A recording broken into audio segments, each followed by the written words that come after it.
Assalamualaikum warahmatullahi ta'ala wabarakatuh. Alhamdulillahi rabbil alamin. Wassalatu wassalamu ala asyrafil anbiya dan mursalin wa ala alihi wa sahbihi ajma'in.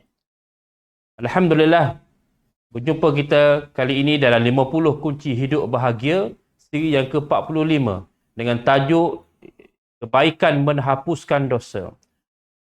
Tuan-tuan yang dirahmati oleh Allah sekalian, bismillahirrahmanirrahim. Innal hasanati yuzhibna as-sayyi'at. Maksudnya tuan-tuan yang dirahmati oleh Allah sekalian, sesungguhnya perbuatan-perbuatan yang baik itu menghapuskan perbuatan-perbuatan yang buruk itu.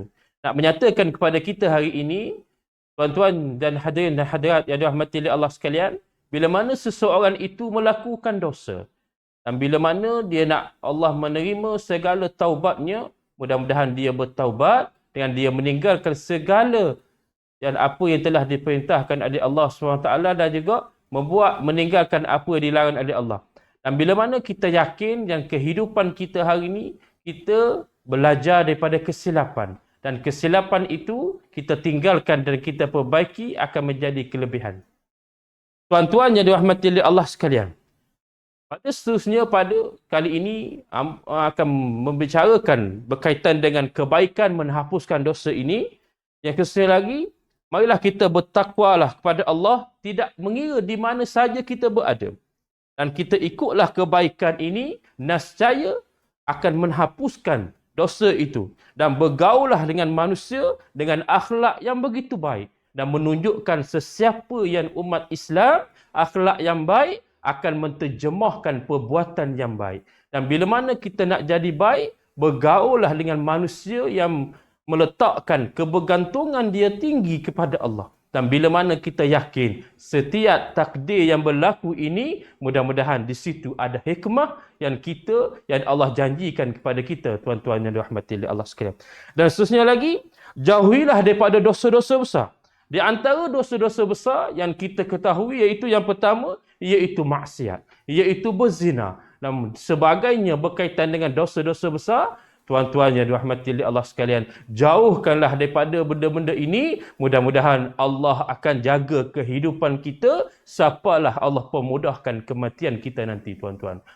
Tuan-tuan yang dirahmati oleh Allah sekalian, dan bila mana kita tahu seseorang itu melakukan dosa, dan mudah-mudahan kita perbaiki dosa, kita tinggalkan dosa ini dengan kita buat iaitu taubatan nasuha. Taubat sungguh-sungguh kerana Allah Subhanahu Wa Taala. Bukan kata aku bertaubat hari ini esok buat pula. Tidak. Dan mudah-mudahan taubat kita ni, mudah-mudahan kita berjanji dengan Allah, esok kehidupan kita akan jadi lebih baik dengan izin Allah Subhanahu Wa Taala. Dan seterusnya lagi tuan-tuan yang dirahmati oleh Allah sekalian, bila mana kita nak Allah menerima taubat kita hari ini, nak Allah ampunkan dosa kita hari ini, yang pertama basic, yang pertama kita kena jaga solat 5 waktu.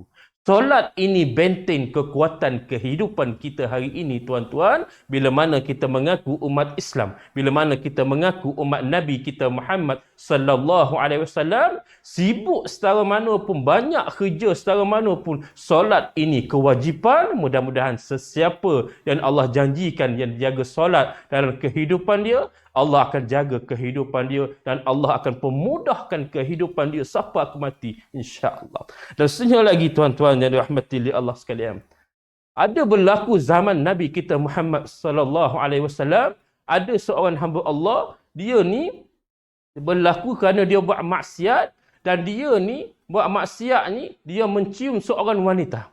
Dan dia pergi berjumpa dengan Nabi kita Muhammad sallallahu alaihi wasallam dan menyebut bahawasanya nak mengampunkan dosanya hari ini, dia kena bangun malam untuk mohon ampun pada Allah Subhanahu Wa Taala. Bukan sekadar bangun malam saja, dia kena jaga semaya, kena jaga ibadahnya dan juga kena jaga semua dalam apa yang telah diperintahkan oleh Allah Subhanahu Wa Taala. Dan mudah-mudahan Allah ampun dan menerima taubat kita dengan izin Allah Subhanahu Wa Taala. Dan tuan-tuan yang dirahmati oleh Allah sekalian, bila mana perbuatan seseorang ini mungkin zaman muda, ibarat kata zaman muda mungkin dia lalai, mungkin dia ni jadi tidak perasan. Mungkin dia kata dia melakukan kesilapan. Mudah-mudahan kita tinggalkan kesilapan kita ambil kebaikan, mudah-mudahan kebaikan ini kita akan menterjemahkan dengan perbuatan yang baik. Allah akan bagi kelebihan kepada kita dan juga benda yang kita tidak dijangka-jangka. Seperti mana rezeki kita.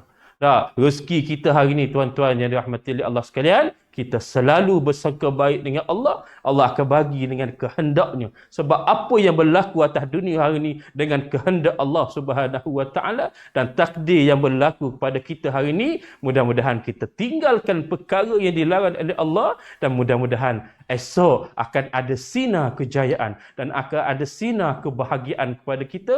Mudah-mudahan kita nak menyambung mata rantai perjuangan Islam yang ditinggalkan oleh Nabi kita Muhammad sallallahu alaihi wasallam. Dan pada akhirnya, kesimpulannya pada kali ini tuan-tuan hadirin dan hadirat yang dirahmati oleh Allah sekalian, kita sebagai umat Islam, manusia yang mengharapkan keredaan Allah, jangan ada di kalangan umat Islam hari ini putus harapan dengan Allah. Dan mudah-mudahan kita meletakkan kebergantungan kita dengan Allah ini begitu tinggi. Dan mudah-mudahan kita jaga hablum minallah, hablum minan nas, hubungan kita dengan Allah, hubungan kita dengan manusia, nescaya Allah jaga kehidupan kita dan pemudahkan dengan izin Allah Subhanahu wa taala. Dan mudah-mudahan kita kena ada konsep dalam kehidupan kita itu yang penting sekali, iaitu kita kena berusaha, kena berikhtiar dan juga kita kena berdoa. Last sekali baru kita kena ada, iaitu tawakal kepada Allah. Mudah-mudahan akhirnya pada kali ini tawakal kita kepada Allah ini, Allah mudahkan kehidupan kita dan kita yakin setiap yang berlaku ini ada hikmahnya